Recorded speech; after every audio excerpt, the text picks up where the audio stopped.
All right, man. We'll get this thing going here. Let me get this recording. All right. Good evening, everybody. Thank you for tuning in. Tonight's webinar is with Corey Strout. Corey is a lieutenant with the city of Xenia. I met Corey, what was that, about 2-3 years ago? We did that RIT class. Yep. And he brought a couple of his guys up from his station, his shift, and we've become best friends since then. I asked Jeff Rosenkrantz last month to do a webinar, which he did a great job. I asked Corey to do one for this month. And so Corey's is going to be over some company officer leadership, development, setting expectations. And he's got a really good presentation to give tonight. We did a practice one the other night, and it was really good. So I'm looking forward to it. Just some notes. Please kind of watch your mic. Don't unmute it accidentally because it creates a lot of noise. We do record these for YouTube as well. I don't want to interrupt Corey as he's going through. If you hear my dogs bark, I apologize because my wife is painting downstairs. I got out of painting tonight, so I'm doing pretty good. March, we're going to do another webinar in March. I haven't decided a topic or a date yet. I will put that out on Facebook and all that stuff for everyone to sign up, and I'll email that out as well. Training CEs, I will issue training CEs for this Zoom webinar. If you're streaming this at your fire station, email me course roster, and I'll get the individuals that are there, their training hours as well. Without further ado, I'm going to hand it over to Corey and let him give his introduction and get going with his presentation. Thank you. Thanks everybody for tuning in. As Jordan said, my name is Corey Strout, Lieutenant, City of Xenia Fire Division down in Greene County. Also want to throw a thank you out to Swartz Contracting. They're the ones that are letting us host these every month. So big kudos to them. The huge proponents of fire service up in the Allen County area.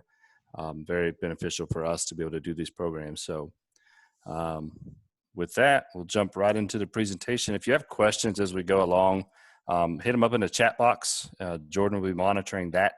When I go to share my screen, I won't be able to see the chat box. So if you got a question, send it there, and then he'll chime in. He'll be chiming in a couple spots as well on some things that are a little more applicable to his area. And then if there's any questions at the end, after last month, if you stuck around after Jeffrey's presentation, there was a handful of us that sat around and talked about the fire service for another, 30, 40 minutes. Was very beneficial as well.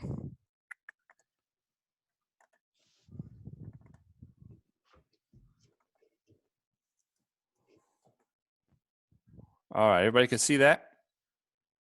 Yep. All right, All right, so when Jordan reached out and asked me about putting together something, kind of a setting expectations, setting standards kind of thought process, and it was going to follow up after the one that Jeff did last month, if you were able to tune in for that one, where he kind of talked about the mindset and kind of preparing for promotion and getting your mind right. So this is kind of the natural succession to that.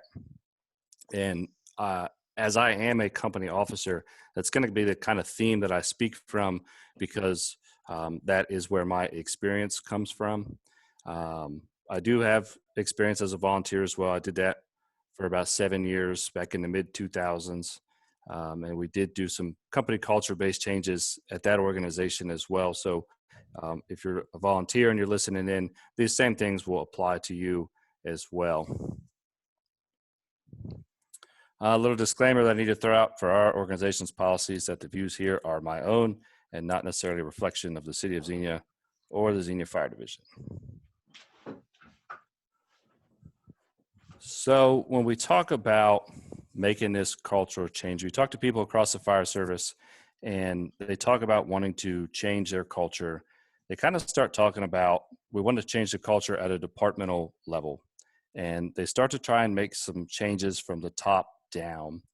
And unless you have a really motivated or dedicated fire chief, like the Scott Thompsons of the world, a lot of times we kind of hit a brick wall with trying to start from the top and working our way down.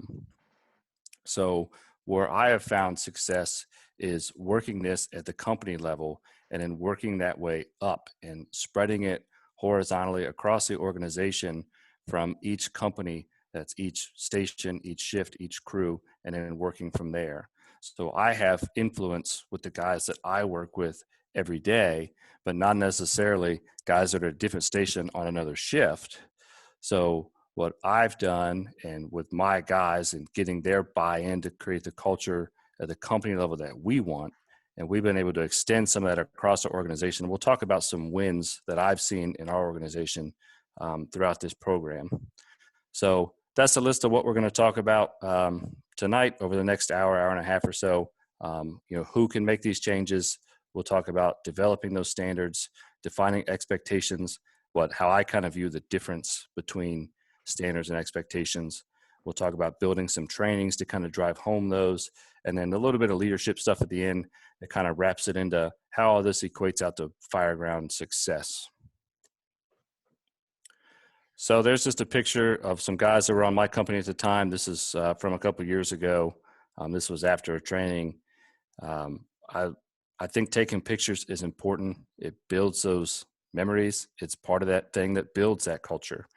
5 years ago, if you would have walked into one of our fire stations, there weren't many pictures on the wall. There wasn't a lot of that history being shown, versus if you come in now, we keep current pictures up in the day room, and we have some older historical photos back in the training room. We've got some stuff that highlights line of duty deaths we had in 1908.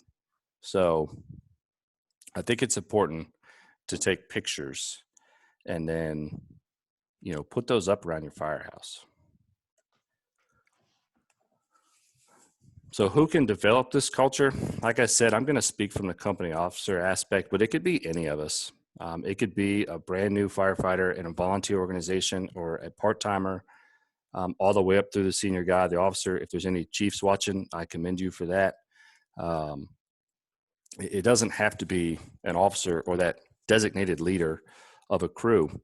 You could go out as a firefighter on your own and start doing these things. And ultimately, it's going to lead somebody else saying, well, what's going on out there in the bay? Why is Jimmy out there? Well, he's cranking away on his forced entry door at 6 o'clock at night. What's going on with that? And someone else will lead out, and that'll bring another person out. So it doesn't have to be just that officer, that senior guy. And it doesn't matter what your pay status is either. Any of us can start to develop a culture. Standards and expectations. These are the Webster definitions. Standard being an idea used as a measure, a norm, or a model. And the expectation is a strong belief that something will happen. When I think of standards and expectations, I think of standards as being more objective. One of the ones we're going to talk about is like mask up times. And so when I talk about setting a standard for what I expect with mask up times, that's an objective measure that should be able to be met every time. An expectation are more subjective. So in this scenario, here's what I would like to see happen, but understanding that there may be other things outside of our control that throw a monkey wrench into that, and then laying out the expectation of, okay, what happens in that sense as well. We're going to go through tonight, and we're going to talk about some of the standards and expectations that my crew has developed. And what I want you guys to kind of think on, though, is, standards and expectations that should apply to your organization. So my organization runs 3 people on an engine company. Our ladder company is cross-staffed with a medic. We're like most, small suburban departments. We ran just shy of 6,000 calls this year, 2020. With the COVID slowdown a little bit, we were above 6,000 in 2019. Most of those are for the ambulance.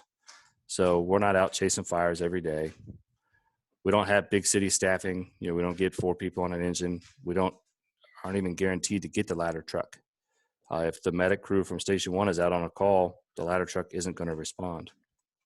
So we don't build our standards and expectations with the expectation that we're going to get a 4-person ladder company.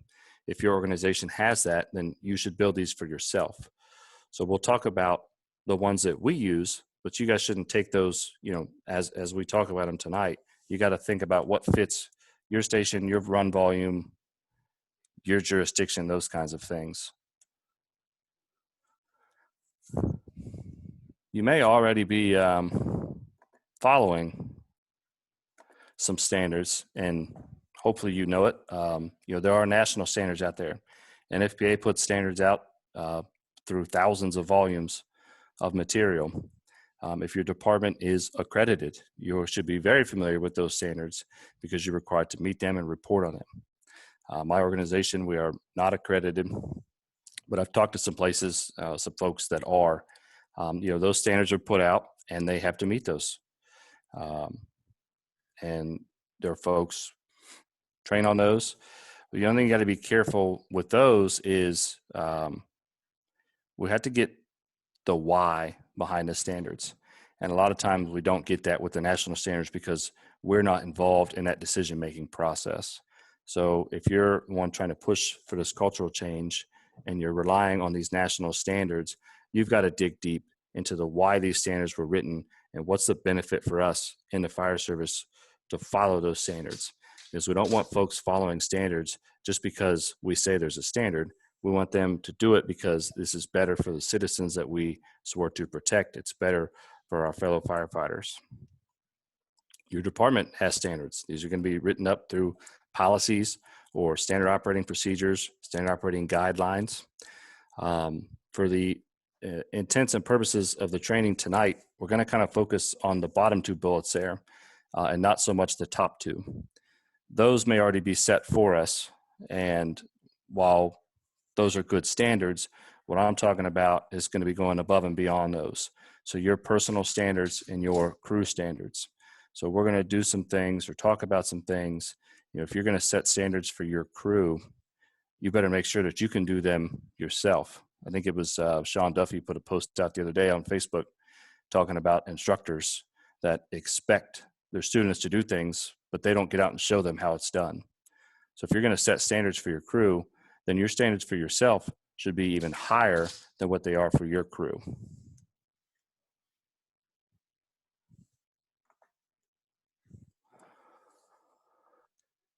Here's some examples of some standards. The top bullet there, the turnout times. This is an example of both the national standard and a departmental standard that my organization uses.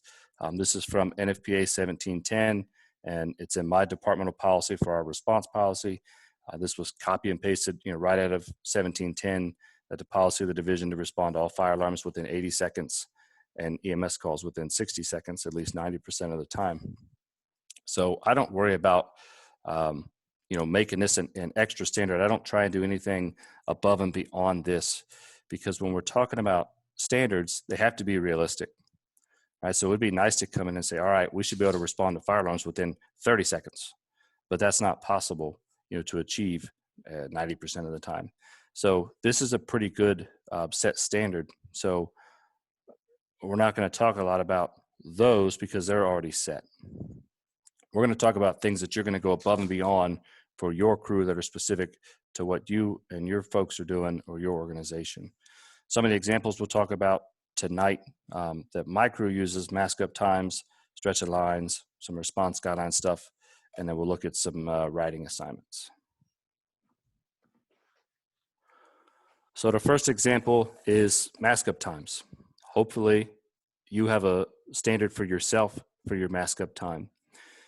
When we talk about residential fires in the United States, if you're following anything that Brian Brush is putting out and the things that they're doing with the Firefighter Rescue Survey and tracking how many rescues are happening, there are multiple rescues every day happen in the American Fire Service. And we hear all the time, we don't do fires anymore. Fires are down. Well, what's still up is civilian deaths in fires and civilian rescues in fires. So we want to be able to respond as quick as we can. Now, we cannot make up much time in the streets. We can't control what's going on once we go en route, what the traffic flow is, how busy that is, what the weather conditions are. So where we can make up that time is responding quickly to the trucks and getting geared up and ready to go. And then once we get on scene, we can speed those things up by being efficient in deploying lines, deploying ladders, having our assignments laid out already. And one of those other things is masking up quickly. So the ultimate standard for my crew is less than 20 seconds. Now, I don't really care how they get there.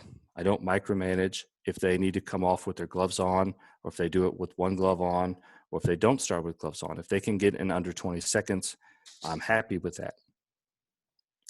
This is a drill that we frequently practice. You can see down there in the pictures on the bottom, one of the guys, Mikey, he's watching the presentation tonight. That's him there. This is something him and I practice quite a bit. We just gear up, walk over to the side of the engine, and we can practice it. And we practice it multiple times. You know, the idea is not to get it under 20 seconds once and then quit. The idea is that you should be able to do this in under 20 seconds in a multitude of different conditions. Walking up to the scene, if the house is set back, if it's close, you know, weather conditions, all those things come in play. You want this to be second nature. This is something that I work on some variation of this every morning. I just bought some Firedex gloves because before I was using a different glove and I could not get it under 10 seconds. So I bought some Firedex gloves, and that's my new goal for myself, is to get it under 10 seconds consistently. So now when I come to work and I check off my SCBA in the morning, I have my gloves sitting there, and I always put my gloves on to put my mask on to check it out. So sometimes I run through the whole thing. Sometimes I just work on putting my mask on, but I always work on some variation of that. Corey, what was the brand of chin strap that you recommended us to buy?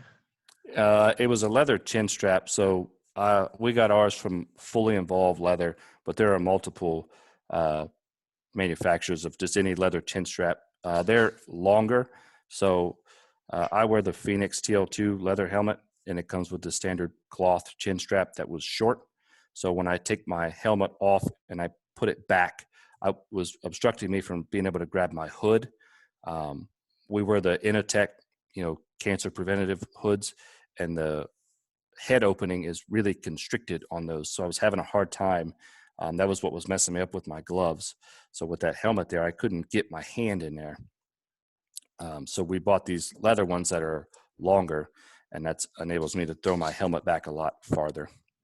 And which I have a video of that.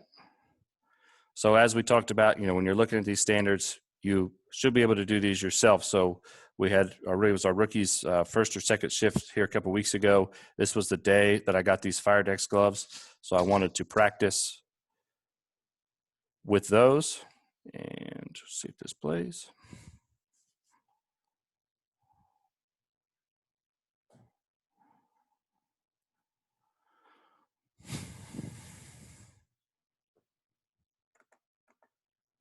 So that was not my first time trying this. We went through it a couple times, but I was, I think, at like 11.86 seconds on the one that was videoed here. So I'm still working. I still want to get better. I still want to get under 10 consistently, but you could see my method. I've got the Scott AV 3000 high temp face piece. So it's got 5 straps. I keep 4 of those pre-tight. Only the bottom right is loose. I do the bottom right because my helmet also gets tightened on the right. So everything is over there. When I come off the truck, I'll have both gloves on. I'll just throw my helmet back. My cylinder's already on. I'm pretty religious about checking my air pack in the morning, so I know it's not going to leak any air. All the valves and everything are shut. Put the mask on, tighten up one strap, pull the hood up. I'm right-handed, so I'll try and get my right hand in there to get the hood up. And then once I kind of break that seal and get it up, I'll get my left hand up. The area that I struggle with the most is the bottom of my chin and making sure it's protected. So that's a point of contention for me to make sure I get that completely covered. And then helmet up, chin strap down, or tighten the helmet down.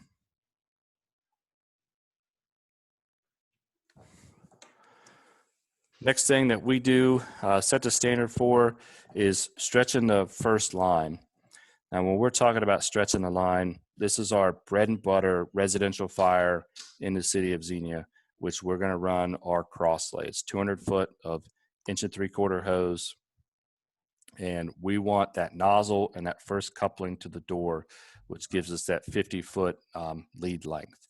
If your district is primarily commercial or longer, setbacks, things like that, and you need 100 foot at the door, then you need to adjust your standards accordingly. But for my district, we have a lot of short setbacks, 1,000 square foot slab residential structures. So 50 foot is plenty lead length for us. So the standard is that they should be able to stretch the cross lay to the target entrance, get it flaked out correctly by getting nozzle uncoupling to the door, and then mask up in under 90 seconds. Now, when we set these standards, you've got to be able to be adjustable with these as well. So 90 seconds was the time that we picked just based off some trainings that we could do, but maybe we could get this better. You know, I've been watching, if anybody's going to the Into the Job Fire Symposium out in Wichita later this year, I started watching some of their stuff on Facebook, and they drill it in their recruit academy to do the same thing in under 60 seconds. Now, they use a 2-person deployment model for their lines, whereas in our organization, we only get 1. But watching them is pretty efficient and pretty smooth. So that's something that we may work on. Can we get this under 75 seconds? You know, can we continue to make these standards a little bit better? The other thing, and I meant to talk about this with the mask up times, but maybe you've got that employee who just isn't there. You know, maybe, so the standard is 20 seconds and maybe they just can't get it. And you say, well, what do you do with those folks? You know, this is not a departmental standard. It's not a policy, right? You can't discipline them for that. What I do with them is I just keep them out training.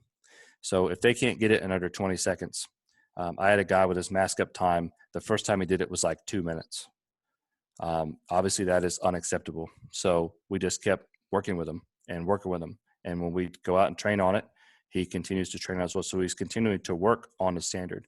So you don't lower your standard. You got to keep them working towards that, but you build intermediate standards for them, because a lot of these folks will be discouraged and thinking that they will never be able to meet that.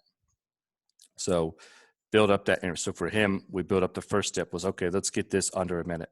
And then once he got it under a minute, it was, let's build it under 45 seconds. And then he was able to get it under 45. And then, okay, let's get it under 30. And you just continually to chip away at it over time.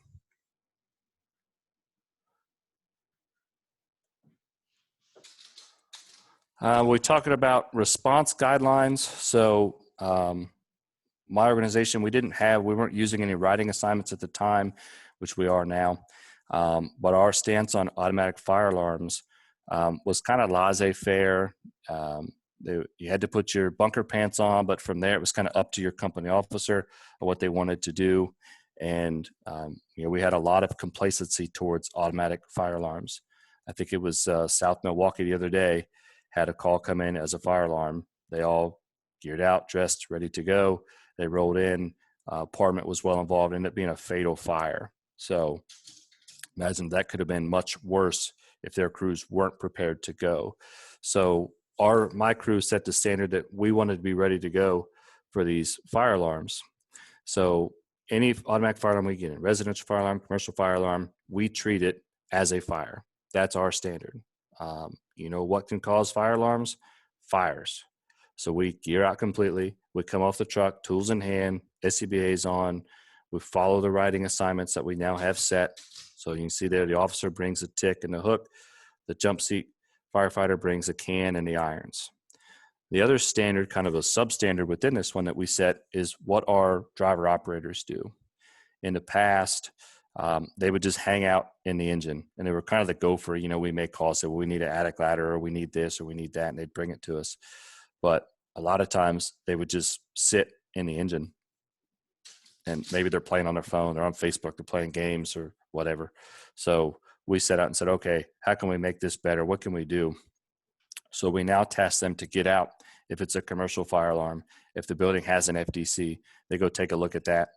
They take a look at our positioning. They say, okay, if this building was actually on fire, if it was on fire in different parts, where would I go park? Where would the most advantageous position to be? When they get to the FDC, we ask them to take the cap off.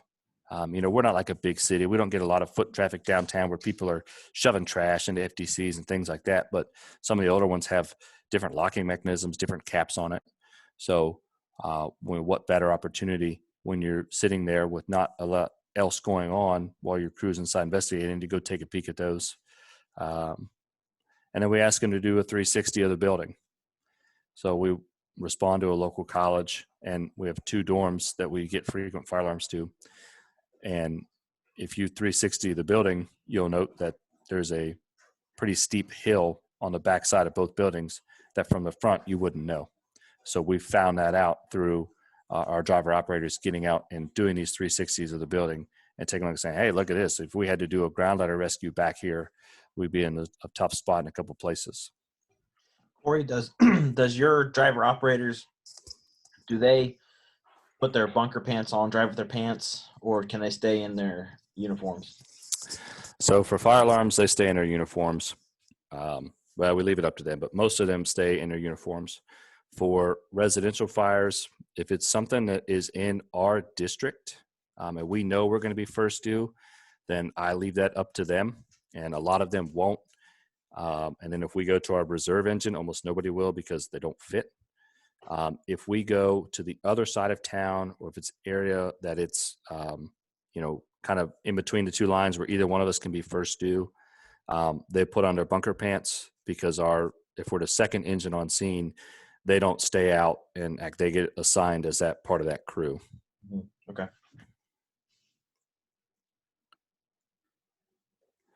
Okay, the next standard that we utilize is the flow and move. So we set the standard that one firefighter should be able to open the nozzle fully, advance on a hallway while flowing continuously without shutting down or gating back the nozzle. Right now, we're still using automatic nozzles. We're in the process of changing over our whole attack package to better hose and 7/8 inch smooth bores. So it will still be in that same flow range, around 160 gallons a minute. So this is, specific for our organization because, like I said earlier, there are 3 of us on the engine.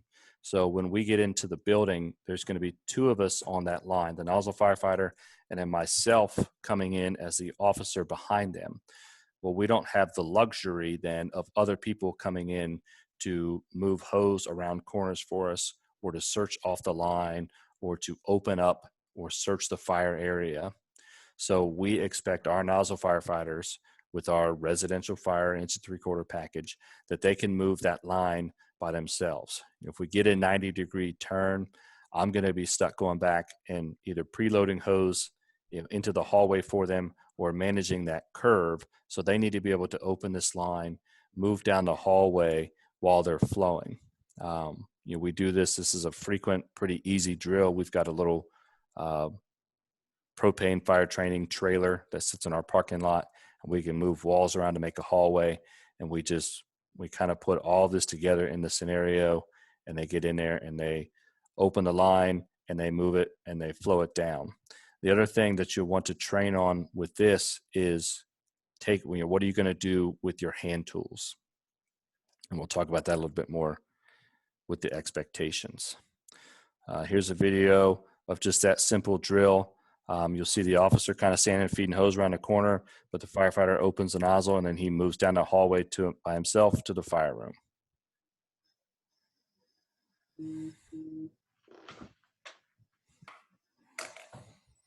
And guys, these are drills that you don't have to have a specific training trailer or site. You can set this up next to the firehouse and make a makeshift hallway with tables and things like that.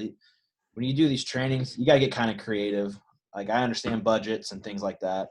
So think outside the box when you're doing these, but stay relevant to your operations in your run district. Yeah, absolutely. This is a drill that, at the end of the day, if you had to do it in a parking lot, you could get out and do it just for your nozzle firefighters to get the feel of that nozzle reaction coming back at them and being able to move down the hallway.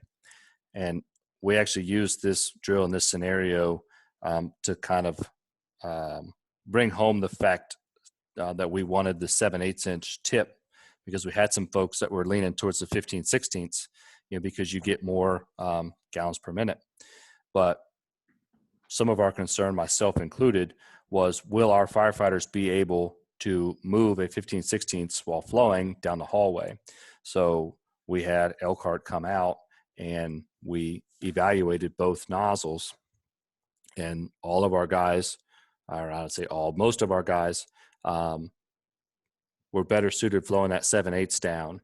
and versus fighting the increased nozzle reaction of that 15/16.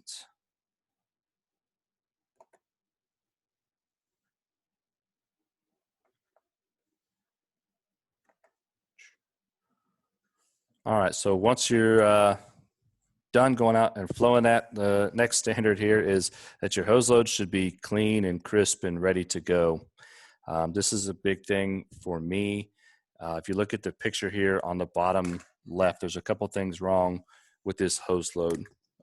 Currently, we're using a full Minuteman hose load. We shoulder all 200 feet and then go from there. So the problem with this is that this red hose is supposed to come off of the officer side of the vehicle, and the blue hose that's being pulled over here is supposed to come off the driver's side. All of our engines, this is actually a ladder truck, all the engines in a ladder truck are all designed the same way for consistency. The pump panel levers all line up, color-coded for that. So some crew came out and loaded this on, backwards. And then they also did it very sloppily. So, we set the standard that we want our hose loads to be nice and crisp. They're all even as you go up. So you can see this one looks better. Now, they don't have to be parade ready, right? It doesn't have to, you don't have to take a vacuum and suck all the air out. You don't have to do it. I mean, this is a fire hose. But as we go to deploy this with this nozzle hanging down, these loops are uneven, and we're setting all this on our shoulder. You have different weights that are pulling at different areas as this hose flakes off. And this hose is not going to deploy as smoothly as one like this or this one, where they're stacked nice and neat. Now, in the beginning, I talked that it doesn't matter, what rank you are, what position you're in, to start pushing for these changes. So this picture on the right, this red hose over here, looks like a pretty good load. This was sent to me by a young firefighter on another shift. So he had done some training with us early on, and he bought into this philosophy as well. And then that philosophy started extending over into his shift. And I got multiple pictures from multiple people on that crew when they would get done loading hose because they were proud of what they'd done and what it looked like. So this was a young firefighter that went over to another shift and pushed for that same change and got those guys to buy in with the why behind it.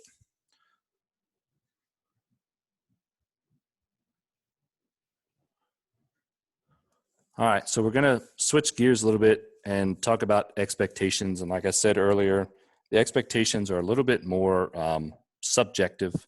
So when you're detailing out expectations, either for yourself or with your coworkers or with your crew, if you're an officer, these are, okay, if this situation happens, this is what I expect, kind of thing. So there's a list of some of the examples that we've used with my crew. And the first one we'll talk about here is morning checks. So with both of these, with the standards, with the expectations, are you setting the example here? So my expectation for my guys is that they are ready to go whenever a fire comes in. So their gear should be set up. There should be no problems if a fire comes in at 7:05 in the morning after our shift change or at 10 o'clock at night. The expectation is that we are ready. Everything is set up. So when I get to work in the morning, I get there about 6:30, and then I come in, and the first thing that I get my gear, I set it out next to the truck. Some of our guys will take the off-duty person's gear off the rig. Some people don't like to do that. I don't like to do that. I like to let them get their own gear off. So I set it next to the truck. And then usually when I go find the person that I'm exchanging with, then they'll come take their stuff off. That's another benefit that our organization has for the most part. When we come to work, we know what position we're riding in. Some guys that are assigned to our ladder truck, they float around, they may change. So, if you're in the volunteer organization, think about this in the same way. If your gear is kept, if you're keeping it in your vehicle, or if you keep it at the station, how is it deployable for when that fire call comes in? So when I go to put my stuff on a truck, I put my coat first on the hook, and then I put my radio strap up. After that, I check my radio battery. I check my radio. I make sure that it's on the right channel and I've got plenty of battery level. I step up, put my helmet up on the dash. My boots are set on the ground outside. I make sure that my suspenders are not tucked up underneath my boots anywhere. I don't flap my suspenders out and open just because there's not enough space between the engine and the ladder.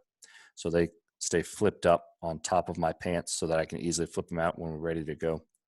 My hood is tucked inside of my right boot. It's facing the right direction so that if we catch a call, I can simply throw it on. I hop up in the truck. We have our own SCBA mask and regulator. So I clip the regulator in. I check the mask on my SCBA strap, or I'll check the straps on my mask, and then I'll check the straps on the SCBA, make sure they're all loose. I found my SCBA in probably every condition you can think of, from low air, no air, unhooked, straps tight, straps wrapped around other things. So I always check all those things every morning. I am not the smallest guy, so if the person that wore it before me was smaller and they undid their waistband, their straps are probably going to be too tight for me. Then I will turn on the SCBA. I'll make sure that the release works. Our SCBA sits in the seat, so I make sure the release works. I'll turn the cylinder on, and then I turn it back off. I put my gloves on, then I put my mask on. I tighten up, make sure all the straps are tight. I take a couple small breaths, make sure that the vibrate alert works, let the pass alarm start working its way up to go off, make sure it works. And then we've got voice amps on our mask as well. I make sure it's good.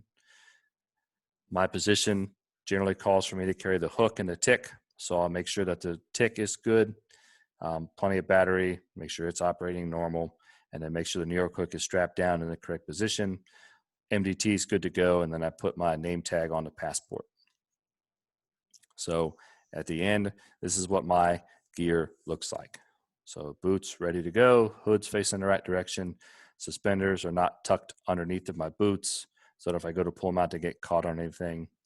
I wear my radio strap underneath of my coat, so that's why it is hanging on there, that I grab it first, and then I put my coat on.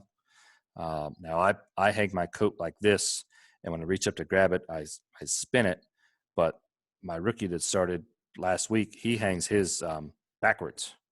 And so I've been watching him to see if that maybe shave a little bit more time off for me getting dressed as well. So I'm interested to see how that plays out. But once I put my coat on, then I step up in the rig. I'm meticulous about where these shoulder straps are, and that varies for the other lieutenants that I exchange with in the morning. So we all pretty much take the left shoulder strap and tuck it in this little spot right here.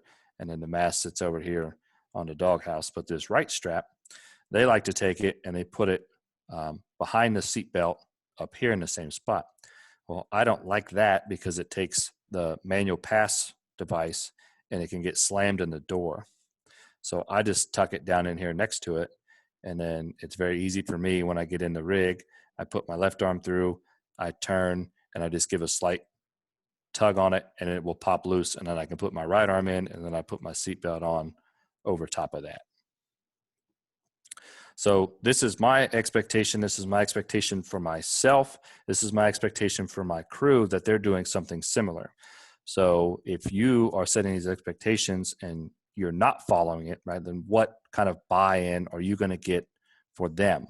I had a guy tell me one time, he said, well, I really appreciate you checking your SCBA in the morning. And I was kind of taken aback. I didn't know if he was being sarcastic or what, but he said two of the places that he had worked, their officer made the firefighters check their pack as well. So don't be that person. Make sure you're checking off your own stuff.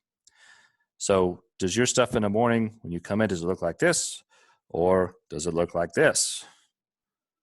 So this was somebody who is not on my crew anymore, but they were at the time when I took this picture. But you can see that this person is absolutely not ready to go. The inner liner is not connected to the outer liner. This is a tool belt. The radio is not ready to go. It's just been thrown up there.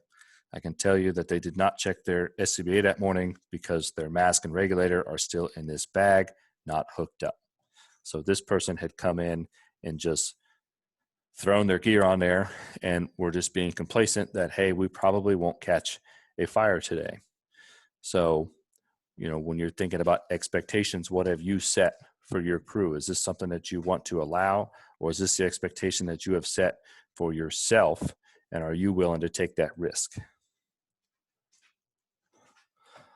We expect for our crews to recognize that nothing showing means nothing.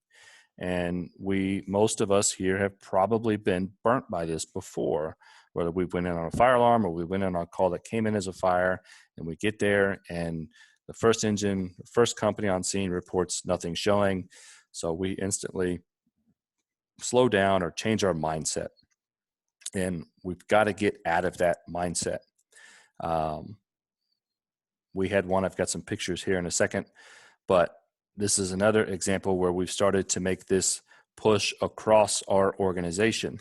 A couple years ago, if this fire would have come in, it would have played out a lot differently, is my assumption. But in January, another shift got called in early January for a structure fire. And as they're en route, dispatch comes across and says PD is advising that they have extinguished it with a fire extinguisher. So in the past, we would have probably canceled most companies and just kept the shift commander and the first in engine responding in. And the first engine would have got there, they'd have come off the truck, they wouldn't have had tools, they'd probably still been wearing their gear, but they wouldn't have their air packs on, and they would have went in to see what was going on. Well, fortunately, we have expanded this culture that nothing showing means nothing across the organization. So this crew had the mindset of, it's not going to be out until we get in and investigate and determine that it's out. So they kept the units coming. The first engine went to the scene. I don't remember if the ladder truck made it out the door or not, but the second engine went in. They staged on the hydrant. The shift commander arrived, took command, and the first engine went in, and they went in investigation mode, which for us is they're geared out. Their SCBAs are ready to go. They've got tools, and they've got a can with them. Well, when they went inside, the fire had flared back up because after the cop hit it with an extinguisher, he went, oh man, it's really smoky in here and I can't breathe. So he went and opened all of the windows and the door. So fresh air comes in, a little bit of oxygenation, that fire in the kitchen flares back up. So that crew gets in the door, they're met with now even more smoke. They quickly mask up, go in with their can, and then put the fire out. So imagine if they wouldn't have had that mindset and they wouldn't have been able to go in because they weren't ready, didn't have their SCBAs on, or didn't have the can with them. So that was a win for our organization. One that my crew had, this was in November a couple years ago, right before these pictures were taken, a medic crew got on scene first and they sized up this building as nothing showing. So our crew having that mindset, the expectation that does not mean anything, we continued everything coming in. And then when they went around and did the 360, they went, man, there's a light haze that looks like there's some smoke in there. This one had come in as a dryer fire. Well, what happens on most dryer fires? They're nothing, right? They get caught up in a dryer and it's not a big deal. Well, if we'd had that mindset here, this could have turned out much worse. When they did the 360, they saw smoke. They put lines on the ground. The second engine laid in from the hydrant. The ladder company got blocked out, which we'll talk about that here in a little bit. But we got 2 lines in. We got searches started in quick succession on this fire that had extended from the dryer into the utility room and was coming down the hallway towards the kitchen.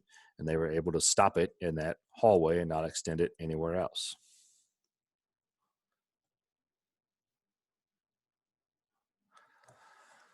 So I mentioned it a couple times already about the ladder truck.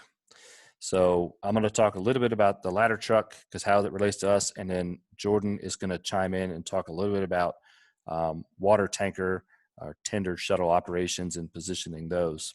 So one of the things that we were historically bad about was getting our ladder truck in position. And most of the time we got away with it because a lot of our residential structures are small one-story residences. So as I mentioned in the beginning, the ladder truck is cross-staffed with the medic crew. The medic crew is what takes most of the calls. So our mindset was always, we need to get the ladder back in service so we can go get the medic back in service. And we had a fire on Christmas Day a couple of years ago. It was a relatively small fire. We get there, there's light smoke coming from the front door. There's enough smoke that we masked up, but we get in, and what it was, they had a candle. They set a candle next to the TV, caught the TV on fire, caught the dresser on fire. The family had taken the TV out, but there was still a little bit of smoldering stuff from the dresser. So we're in investigating. It's a story and a half structure. We're trying to make sure there's no extension or anything like that. And we put that ladder truck back in service right away. Once we realized that it was a small fire, to get the ladder back in service and get that medic back in service. So it was after that fire, I approached my captain at the time and proposed him with the idea and said, okay, what if on those types of incidents, we continue to allow the ladder truck to come in. And so he said, okay, I'm interested. What are you talking about? And so I said, well, we don't do a good job of getting the ladder there. But we have the expectation that they'll be able to do it when needed, but we're not getting them much practice time and real world experiences. So I said, on those type of calls where we're going in and we're investigating and we're going to be there for a little bit to see what's going on, if we don't have another assignment for them, let's bring the ladder truck up, let them get in front of the building, let them actually put the outriggers out, turn it into a little training scenario for the ladder company. The second engine is going to stage on the hydrant. I said, where else are we going to be able to shut a street down and put them on an actual street in our jurisdiction with actual cars, obstructions, and things like that? So he said, you know what, I really like that idea. The next captain I worked for was on board for it.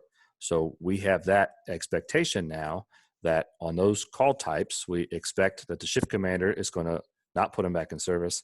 And then we expect that ladder company to come in and position as they would. And then they're actually going to put the ladder up, check the scrub angle. It's one thing to come in position, but did it end up being the right position? So they'll put the ladder up and they'll check that out. We've had some success doing this as well. Now, the caveat with that is we're not going to do this every time. If you get there, we had one the other day that came in as a house fire and somebody was burning carpet in the backyard. So we don't expect that they're going to let the ladder truck to come in as we talk to a homeowner and tell them he can't burn carpet. But those ones where you've got a light haze or you've got an odor and we're going to have crews checking around for a while, those are the times that we bring that ladder truck in. All right, Jordan, take it away. So kind of changing gears a little bit and talking about some of the rural operations, positioning.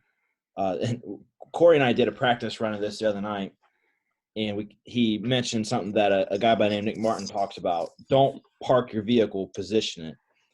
Positioning is for a tactical use. How many of us that are out in the rural have those really narrow roads and we set our tanker up? And if we don't set the dump tank and the tanker the right way, we screw our operation up. We prevent the capabilities of tankers driving by and offloading. We prevent the capabilities of stacking up other trucks to get close to the scene. What are your long lanes? You need to pre-plan this stuff. You need to think about it. Have those conversations. One thing that we do at my organization is we pull from the front majority of the time. So if we have the space, we're going to back our engine in, train on that. Think about those things. Always think 3 steps ahead. What is going to happen if plan A doesn't work? How am I going to recover from this? Because if you don't get that tanker operation set up right, the fire is done. Have options. Have a game plan. And the long lanes, those are the fires that will really screw you up out in the country. So just have a mindset on those. Excellent points.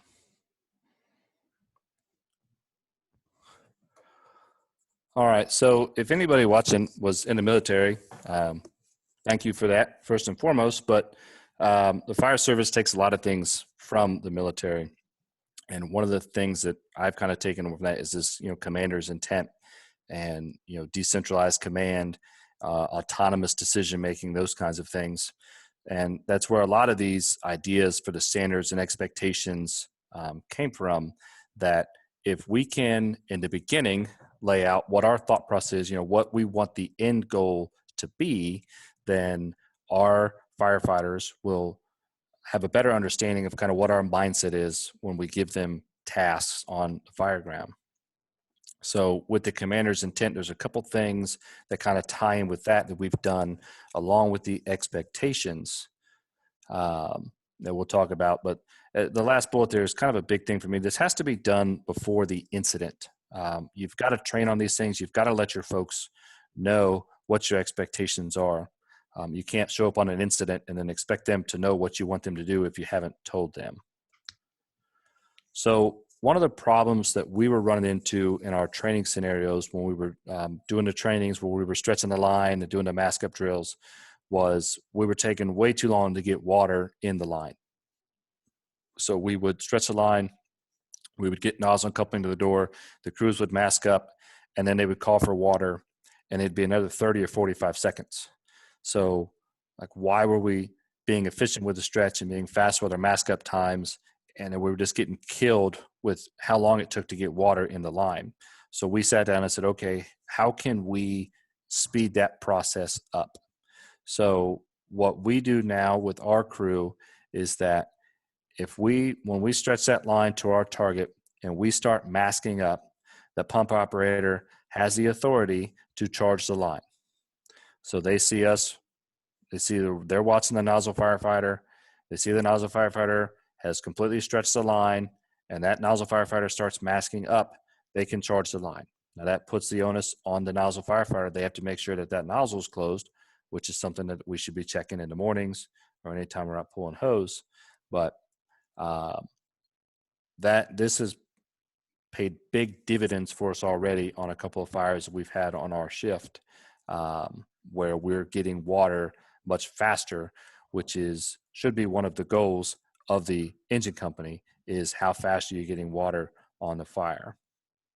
So if we go around, they can't see us, maybe it's a long lay, we've gone around to the Delta side or the Charlie side, then they need to wait until we call for it because they can't see us. So, maybe we ran into troubles or delays, or if you're going to stretch dry into the second floor or third floor and they can't see you, then they need you to call for it. So that's how we operate. We talked about those expectations. We don't stretch dry a lot. So we had a fire on the east end, and I wanted to stretch dry because the first floor was clear, and my pump operator was watching the nozzle guy, and the nozzle guy started masking up on the front porch. And so the operator did what was expected, and he charged the line. So it got charged a little early, but it still ended up working out good for us. And I couldn't be mad at him because he was doing exactly what the expectation was, which was when you see the nozzle guy mask up, charge the line. It was just bad communication from my part as the officer to the nozzle guy that I wanted to stretch dry up the stairs. So the other thing with the commander's intent is, what do we do with our hand tools? So we expect our jump seat firefighter to bring the irons to the front of the building. And some of our guys will do this by stretching the line and carrying the irons. But for those that either can't do that or aren't as efficient with that, then we just task them with get the irons up towards the front of the building. So if it's open and there's not obstructions or any other things, like, they have the authority to just take the irons and toss them up towards the front porch. And then when I come around from either doing a 360 or conferring with command of what our assignment is, then I will grab those irons. Our irons right now are kept together with a marrying strap. We just bought some new ones, but we're also getting maulers. Actually, I think they were supposed to come in the other day. So I'm not sure if we're going to be putting any Velcro straps to hold those together or not, since it slides into the slot real nice. But once we get up to the porch, then we will split the tools. If there are obstructions, if there's people around, things like that, then they will just run up there and drop the irons off close to the front porch and then come back and stretch the line. And then once I get them and split them, then we'll take them from there. The other problem we ran into was we would get the irons to the front porch and then we would leave them there. So we weren't doing a lot of good with them being out front. So we'll split them. The nozzle firefighter takes the Halligan, and then I'll take the axe with me along with the hook that I have. Now, how they carry that is up to them. Some guys just hold on to it. Some guys will slide it with them. Some guys will stick it in their waistband. Some guys will stick it through their shoulder strap and let it hang off their back. How they accomplish that, I don't care, as long as they have it with them once we get inside the building. Now, we make the fire room from there. We may bury them in the walls or something like that so they're not sitting on the ground and they get lost. But at least we have those tools inside with us.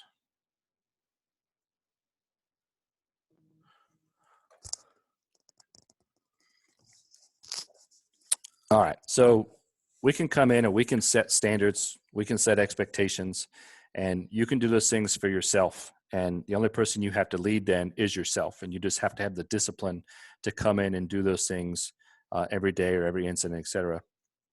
But if you're a company officer or if you're in that leadership role, then you have got to get your crew to buy into these things, because not every person that you run with on your assigned volunteer night, or that you rotate with on your part-time staff, or that you work every day with on a career staff are going to be as into the job as you are. So you have to get them to buy in, and you do that by explaining that why. Why are these things important? Why do they need to be done? If we come in and we just tell people, you're going to do these standards because I said so, they're going to push back on that. So you have to get them to buy in. You create that buy-in by having a vision and a plan on how to get there, which involves setting goals. And your goals should have those objectives with them of how you're going to reach it. And then you sell your vision to your crew and the type of culture that you want to create. And if you're starting from scratch, this may only be a handful of people. You may only reach out to your rockstar employees and get them to buy in on this first. And then once the other people see that they're starting to buy in, then you can expand this. Then after you've set your vision, then you establish the standards, you put out the expectations, and then you have to train on these frequently. So here are some of the ways that I've experienced getting some of my guys to buy into this vision. Probably the most important one has been these one-on-one meetings that I do. This is something I'm currently in the process of. We just had some shift transfers, so I got pushed back a little bit. But I meet with each of my guys. I have 7 guys that are my direct report at my station. And I sit down and I meet with each of them. I try to do it in January. And we talk for about an hour, hour and a half. And you guys can see the list there that we talk about. I get to know them on a personal level. I got this idea from the book It's Your Ship by Michael Abershoff. He was a Navy captain and took a boat crew and of like 400 personnel and went from the lowest rankings and all their scalable items to the best. And one of the things he did was he sat down and talked with every sailor on that ship and remembered the names of the spouses and children of 400 of them. So I thought, if he can do 400, surely I can do 7. So I talk about their family. We talk about any work goals that they have. We talk about why they got into the fire service and what keeps them coming back to the fire service. We talk about their likes and dislikes. I ask them to give me 3 things they like and then 3 things that they dislike about our organization. And the reason I ask what they like is so that we can keep doing those things. And then I ask what they dislike, so hopefully we can change those things. And I had a guy a couple of years ago that all 3 things that he disliked, when we did the follow-up meeting 6 months later, we were able to change all three things that he didn't like. So that was a huge win for us. And that got a lot of buy-in from him with me. and he was a more senior guy and had a lot of influence on some of the other personnel as well. Then I always make them tell us one thing that they can change and that I can change at our level that doesn't involve administration, it doesn't involve our shift commander or anybody else. A lot of times when you start talking about things that they dislike, you're talking about bigger global things. I don't like the way fire administration does I don't like the way fire administration does this, or I don't like, the call volume here or this or that, and things that we can't change. So we always ended on okay, how can we make this place better? Then we talk about training ideas, and then I always end it with asking what they want to see from me, if they want to see anything different. And then in the summer sometime, I will meet with all of them again, and then we'll go back and look at these things. Obviously, some things may not have changed, their family, but we'll follow up on their goal. Okay, how are we coming along with that? What kind of help can I provide you with that? A lot of firefighters will come, they have really good ideas, but they're just not sure kind of where to push or how to get that done. So as a company officer, we should be helping them get along that way. Next thing, just a general leadership principle here is just follow through with your people. If you tell them that you're going to do something, then you need to do it. You'll get guys that will bring you ideas and they need you to push it up, even if it's a bad idea or you think there's going to be problems with that. If you tell them that you'll send it up the chain, then you need to send that up the chain. Once it goes up the chain and then your administration comes back and tells you, well, no, we're not going to do this, then you need to find out, okay, well, why? What don't you like about it? So they give you their reasons. Then you go back to that firefighter that brought the idea, and then you finish that feedback loop. You finish that communication with them. Okay, administration didn't like your idea. Here's why. How can we fix this? Can we change the things they don't like? How can we push this up the chain and address their concerns? Doing this has been tremendous to get buy-in from the guys because they actually know that you care. And when they know that you care, they will start to buy in on some of those other maybe marginal items that they're not so sure about. So when the guys know that you care about them and you say, all right, I need you to mask up in under 20 seconds, in the early stages, they may be like, I don't think that needs to be done. Well, now they're going to be a little bit more lean into, okay, you know what, you went to bat for me, so I'm going to work hard to get this done for you.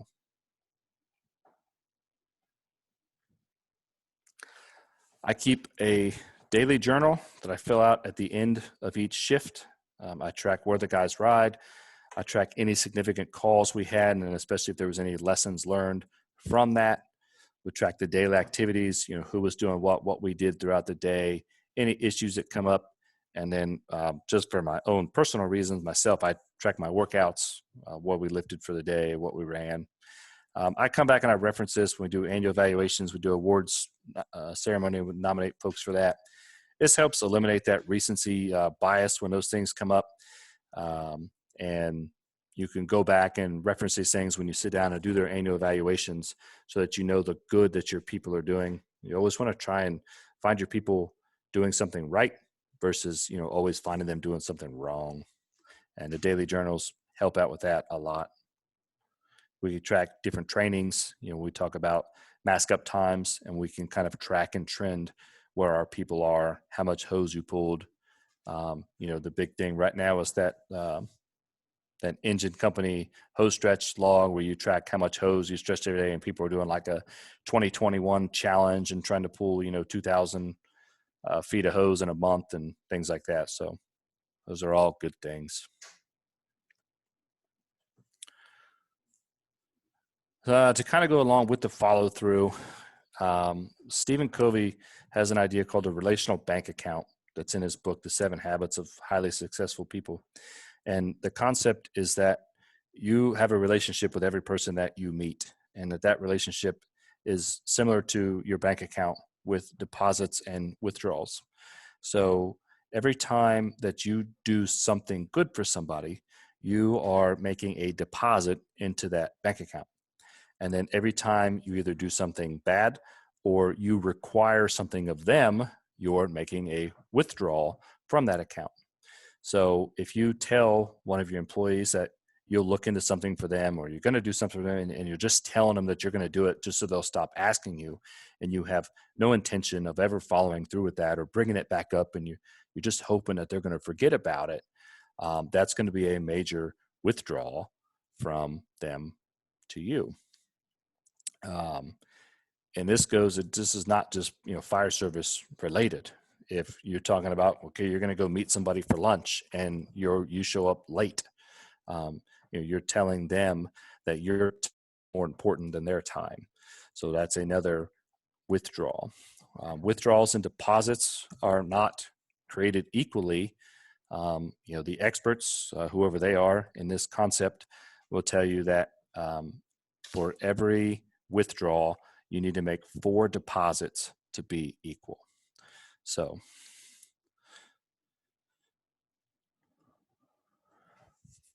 logos, we all love logos. So if you have a travel coffee mug sitting next to you, it probably full of stickers or logos. You may have station company logos, things like that. They're around your firehouse, they're on apparatus, etc. Maybe your department doesn't have them. Maybe they won't allow you to create your own for your organization. That's okay. You can build your own. Here are an example of some of the ones that I'm involved with. Western Buckeye Training. So that's the training company that Jordan has created. He allows me to come teach with him sometimes. And, I'm wearing a Western Buckeye t-shirt right now. This is on, coffee mugs, it's on stickers, it's shirts, hats. People that have come to our trainings have requested to buy these items because they're proud to wear these shirts around because it has this logo. This one over here on the right, the 31, that's my Firehouse, Station 31. It's Buccaneers Cove because Buccaneer is the Xenia High School mascot. So we already had a pirate flag on a truck to support the high school. So we just kind of built a play off of that, called it the Buccaneers Cove. And now we have this on our duty uniform that we're allowed to wear on shift. I'm on our technical rescue team at Xenia, so we created our own logo. And now this is not something that we don't wear this shirt on duty, but we're allowed to wear these shirts to trainings. We can wear them if we get called in off duty. It is a source of pride for the guys that serve on the technical rescue team. Now with this one and with this one, we've got administration's approval because it has our name on them. It says Xenia Tech Rescue Team here. So we got approval for those. But this is my company logo here. So we call ourselves Corey's Clowns. And send it is a favorite term of mine. Brad Clark, if you're familiar with him, he was very fond of saying that as well. Pretty much applies in any situation. But our crew sat down and we wanted to make a play off of it. So we said, we're going to start calling ourselves Corey's Clowns. And then we wanted that to mean something. So what that means for us is that, you're aggressive firefighter, you're into the job, you're into doing trainings, you're into doing things right. And what we do with that, this is on t-shirts, we've got stickers, and pretty much anybody that wants a sticker or decal, we'll give to them. But if you see somebody walking around and they have a Corey's Clowns coffee mug, those are the folks that truly live this culture that we want to create with Corey's Clowns. So most of them have been a part of my crew. There are a handful of people that are just fire service wide across that I know that follow these same thought processes and ideals that we do. But if a coffee mug is something that you have to earn, and that means something for those guys that have it because it's very prideful for them. So even if your department won't allow it, they won't allow you to build your own station logos or department logos, you can build your own. You can have your own company motto. You can build those things that you can live up to. Another thing is just crew cohesiveness, bringing the crew together to get better, to bond, to get stronger. Do you hang out with the people you work with or the people that you volunteer with in your off days, or are you only seeing them at work? The more that you're hanging around with these folks, the better buy-in you're going to get, and you're going to create that better culture. So in 2020, we all know what a crap show that year was. We set that out to kind of be the year of challenges for us. So me and another guy, Scott Burrows, we set out to run a half marathon. We were going to run the Xenia half marathon. It required us to train through the winter. So last January, we're out running, 10, 12 miles to get prepped for this thing. They ultimately ended up canceling it. So we had two options. We could wait or we could just run it on our own. So we just went out in April when it was scheduled and we ran the thing on our own. And that was a bonding time for our crew as we prepped for that. After we ran that half marathon, there was 5 of us on our crew that did the Murph Challenge around Memorial Day. So we spent, a couple months getting prepped up for that. In July, we did what we called the Carnival of Pain, which was a spin for us off of Corey's Clowns. And at Xenia, we work a California swing shift, so we're at work every other day for 3 shifts. So we took those 3 days and we scheduled on those days various challenges. So each day started off with a 3-mile run. You had to set a hard time the first day, and then each subsequent day you had to beat the previous day's time. The workouts were personal records in bench, squat, and deadlift over the 3 days. When you weren't doing the actual lifting, you were doing other things to keep your heart rate up, push-ups, pull-ups, jump rope, etc. We did fire training exercises. We did some hose line advancements with mask ups. We did some ground ladder throws where we took every ground ladder on the aerial truck, threw it, climbed them up and down a bunch. And then the last day was VES. This was all like the second week of July when it was like 100 degrees outside.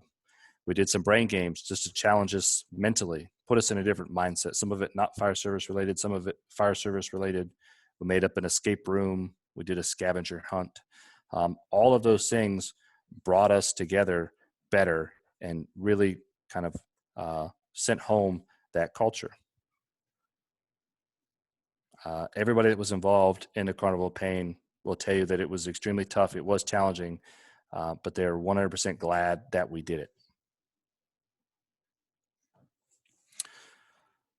Writing assignments, we did not have any writing assignments. I was at H-Rock down in Florida a couple of years ago, I think 2017, and was listening to Mike Lombardo talk, and he was talking about writing assignments, and it just kind of clicked with me of like how I thought we could make those work in our organization. As a company officer, I kind of had a mindset of how I wanted to operate on these specific call types and what we were going to do. And so I thought, well, we're pretty much doing the same thing. So why am I having to communicate this with the guys each time I get the call? I should just write them down and give them to them. And then just kind of hit me like a brick, like, hey, you idiot, that's what writing assignments are. So we sat down as a crew. We developed 6 different writing assignments for the incidents you see listed there. And these lay out what we expect our crews to do for these incident types, as well as tool assignments. So one example, this is our structure fire, first incident on the scene. So a little bit about apparatus placement.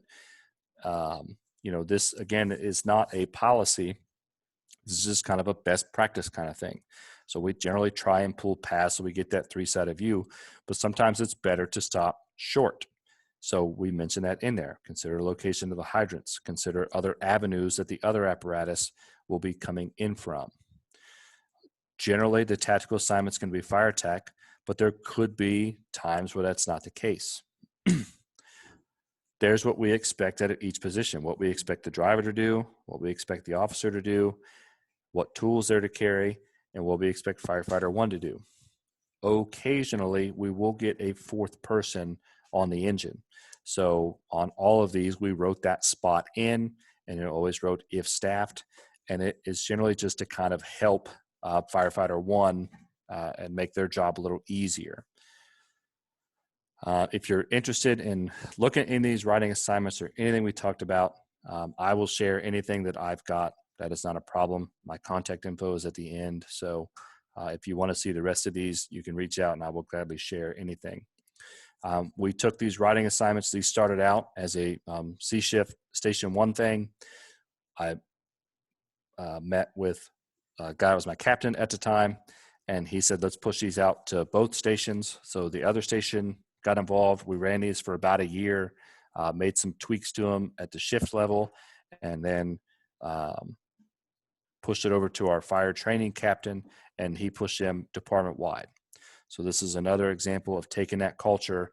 We started small, and now we've pushed this organization wide, and these are the expectations no matter what shift or station that you're on. I'm an eternal optimistic kind of guy. So this is my big three: show up to work with a positive attitude, never walk past a problem, and find a positive in a bad situation. So I expect, when my guys come to work, that if they had issues at home, they got things going on, they leave it at the door. We come to work, we're there for the citizens. We need to be in that right mindset. If you tuned into Jeffrey's chat last month, he hit on that a lot, and I am on board with that. We've got to be in that right mindset of why we're there. Don't walk past a problem. That's big for me. You come in and you see something is dirty, you clean it. You see something's out of place, you fix it. We shouldn't be walking past things and just passing that problem on to somebody else. Finding a positive in a bad situation, that one is the toughest of these three things to do. But we've got to be able to move on, right? If you make a mistake, you've got to admit it, own it, learn from it, and move on. And find those positives is how you can move on from those things.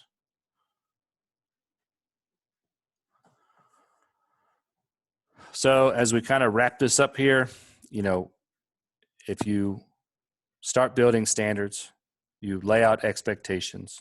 Again, regardless if you're the company officer or you're just doing this for yourself, you explain the why of why you want these things done. You explain the why behind the benefit of doing these things. It's going to eliminate this confusion. It's going to prevent time delays from coming in. You got to frequently train on these things. Okay, so we can't just come out and set the stand that you're going to mask up in under 20 seconds and just line in under 60 seconds and mask up in under 30 after that without practicing that. FDTN has a saying that, be brilliant at the basics. And I love that. We get too advanced at times when we want to do things and we can't stretch our standard cross lay. So hit those basics hard. These are all basic items that we've talked about tonight. Train on them frequently. Be open to feedback and be prepared for criticism. If you're trying to make change in the fire service, there's going to be people that are pushing back on you, and you have to have the persistence to persevere regardless of that. You need to keep an inner circle of people. I keep two small inner circles, one of some close friends of mine. One of them's in the fire service, one is not. And then I keep an inner circle of guys at work. And these are the guys that if you got a problem, you can go talk to, or if you need someone to shoot you straight and honest, then you go talk to them. Especially if you're a company officer, a chief officer, a lot of times people are afraid to tell you the truth. So you need to have a small group of people, 2 or 3 generally at most, that will give you the honest answer or give you the answer that you need to hear, not the one that you want to hear. So if you're getting that criticism, you go talk to those folks and get their opinion. And if they think you're on the right track and you've got 3 or 4 of you that think you're on the right track, you're probably doing the right thing and the criticism is unfounded. I saw a quote from Dabo Sweeney that said, never accept criticism from somebody you wouldn't go to for advice. And that's probably pretty good advice in and of itself. But don't be unwilling to make changes either. If someone comes to you and they present you with an idea that's better, don't be too stubborn that because you thought of something that they can improve upon it. So be open to that feedback as well. Last couple slides here are just some pictures to kind of drive home some of the points that we've been talking about and to show you the culture of the crew that I get fortunate enough to go to work with every day. This was Christmas Day there at the end of 2020. It's snowing outside, it's cold, and that's one of our rookies. He's got about 6 months on the job, or 6 months with us, excuse me. And he wants to get faster with stretching and masking up and forcing the door. So he took the engine out on his own. He set the force entry door up. Now the force entry door was inside the building, but he took the engine out. He stretched this line out across in the snow into the building, went through the whole process by himself. And he said, I want to try and do this while carrying the set of irons as well. So that's the culture that we're pushing. This is one single firefighter that says, I want to get better. Didn't care that it was a holiday. Didn't care that it was snowing outside. Didn't care it was cold. This was like right before supper time. Like none of that mattered to him. He said, I want to get out and I want to do this. And he went out and did it. This was a fire we had back in the summer. We had this house has had a couple additions to it. It's a pretty long house, and they added an addition here. Then they added those little breezeway back to this 2-story structure here. So there's a positive and a room for improvement from this fire. Our pump operator, this was our the first time that he was pumping it. We had a fire when we put into play the charge the line, when you can see us masking up. And as soon as that nozzle hit the ground and the nozzle firefighter started masking up, it felt like we instantly had water. And it was extremely beneficial for us at this fire because this addition here, the fire started in the kitchen and it was coming out these windows. You can see it was starting to go up to the second floor here, starting to go up a little bit here. There's a stairwell right here that goes up to the second floor. It had come through there. It was starting to get into this breezeway, and it had come out onto this front porch, and fire was blowing out underneath this porch roof here and, threatening to go towards the front of the house. So since we had water so fast, I didn't have to do the 360 because our shift commander got there first and had done it. So I just chatted with him as we were stretching the line, and, we identified when we pulled in, there was no fire here yet. So we said, we're going to take the line here. We're going to stop the fire there. So we stretched it here. As soon as he lays it down, we get water in no time. I'm masked up, ready to go. So I'm able to throw, as I, am bleeding the line, right? I'm checking to make sure it's got the right pressure and the gallons per minute in addition to bleeding air out of it. I throw that little bit of water up on this siding just to knock it down to try and prevent it from getting in this window. And then as the nozzle firefighter is continuing to mask up, I throw some water and just push this porch fire out back into the house. So within 20 seconds, he's masked up. I hand the line off to him and we go inside and we just, start flowing and moving into the building. Now, where our area for improvement is when we go out and we train and we're stretching lines, we generally train on that in our parking lot. And we want to get that nozzle and coupling in line with the door. So the problem we ran into here is we stretched it just a little bit too far past the target door. You can see how wide this hose swings out. And when we went in, there's like 3 steps to go up to the porch. It goes in. We had to turn right, and then we had to make another 90-degree turn. There's like 2 steps that go down, and then we had to make a 180-degree turn to get over here to where the fire was. So my initial thought process was, I'm going to sit in this doorway and I'm just going to pull hose with me as he gets around the corners. Well, it got caught on this little piece of concrete right here, and I could not pull it because it was just too much friction and based on the angle. So I had to leave. There was a power line arcing down right here. So I had to come down, I have to duck underneath that. There's other crews trying to come in as now I'm coming out, and I had to get out here and pull this line over. While I was doing that, I did not hear the nozzle firefighter come down these 2 steps very rapidly and holler back, hey, there's 2 steps. I found them when I went very rapidly down those 2 steps a couple seconds later. So it was not necessarily a huge delay, but we could have prevented that if we would have lined it up a little bit better on that initial stretch. The fire itself was insignificant. It was in a chimney. The guy had like a stuffed animal sitting on the hearth, and it sparked and caught that stuffed animal fire. It was mostly smoke.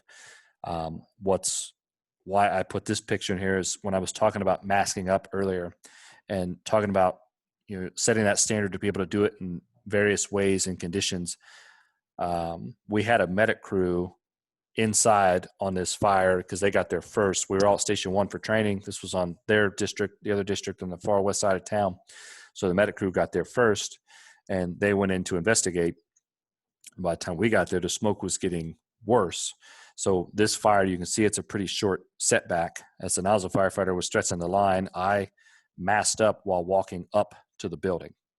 So it's not necessarily a huge, time saving, but how long is it going to take me to get out the truck and walk up there, 5-8 seconds, whatever. I was able to shave that off because I masked up while I was walking. So that I wouldn't have been able to do that if I hadn't have practiced that before. So think of those things as you're talking about these standards and expectations. And then this, can drive home that why as well. All right. That is our last picture. This is not our normal crew. This was the live burn day of our company officer academy. So we had a boatload of people. We caught a vacant house on fire in the east end of town. But it's a cool picture to kind of end it here. So hopefully you got something out of the lecture here. Hopefully you can take some of this information. Like I said, you're going to kind of have to tweak it for your specific organization that you work for with your staffing, your jurisdiction, and start building that culture that you want for your company. You don't have to wait on somebody else to do it. Don't try and get this to come from the top down with the chiefs. Start this from the bottom up. Here's some of our contact info. There's Jordan's email at Western Buckeye. Western Buckeye offers a host of classes, props, etc. So reach out to Jordan if you're interested in any of those items coming out. You can reach out to me on social media. I'm on Facebook, Twitter, Instagram. And like I said, if there's something I've got that you're interested in, I will certainly share it with you. That is not a problem for me.